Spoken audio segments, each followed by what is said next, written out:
Hello बच्चों, let's read this question. The question says, consider the following graph: potential energy and reaction coordinate. The above graph represents the change in energy for the reaction A plus B gives C plus D.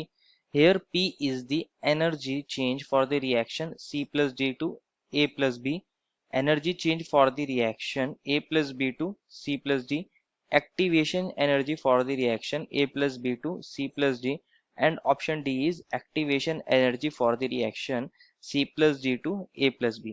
बच्चों हमें यहाँ एक energy profile diagram दिया है जिसमें हमारा A plus B से क्या बनना है, C प्लस डी बन रहा है, और इसके अंदर हमें एक P दे रखा है और हमसे पूछा गया ये जो P है ये क्या है, हमको ये बताना है। तो फर्स्ट ऑफ ऑल बात करते हैं इस क्वेश्चन में हमारे की कंसेप्ट की कि की कंसेप्ट हमारा क्या होगा। की कंसेप्ट है बच्चों हमारा इस क्वेश्चन में activation energy. Activation energy activation energy को किससे रिप्रेजेंट करते हैं बच्चों? ई ए से रिप्रेजेंट करते हैं, ई ए से। एक्टिवेशन एनर्जी वो एनर्जी होती है जो हम अपने रिएक्टेंट्स को प्रोवाइड करें जिससे वो प्रोडक्ट के अंदर कन्वर्ट हो जाए। ये वो मिनिमम एनर्जी है जो हम अपने रिएक्टेंट मॉलिक्यूल्स को सप्लाई करते हैं। इसको एक ग्राफ से समझते हैं। क्या है वो ग्राफ?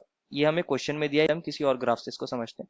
मान लीजिए मेरे पास ये potential energy versus reaction coordinate का ग्राफ है अगेन, और यहाँ हमारी कोई रिएक्शन ऐसे हो रही है।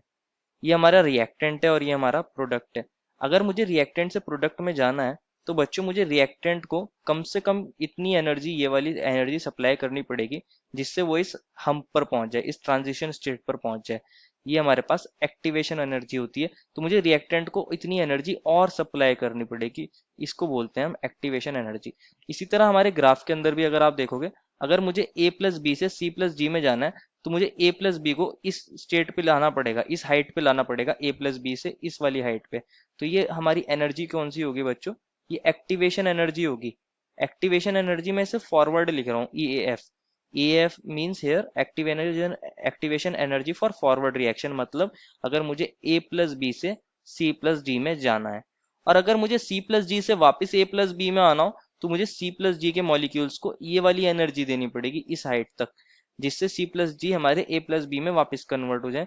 अगर इसको मैं बोलूंगा activation energy for backward reaction, मतलब सी प्लस डी से ए प्लस बी तक जाने के लिए।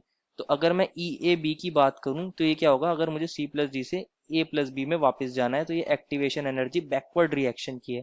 और अगर मैं ध्यान से दिखाऊं आपको, तो अगर ये दोनों चीजों का डिफरेंस देख रहे हो बच्चों आप, बैकवर्ड रिएक्शन और फॉरवर्ड रिएक्शन के बीच का डिफरेंस, ये हमारा एनर्जी डिफरेंस है।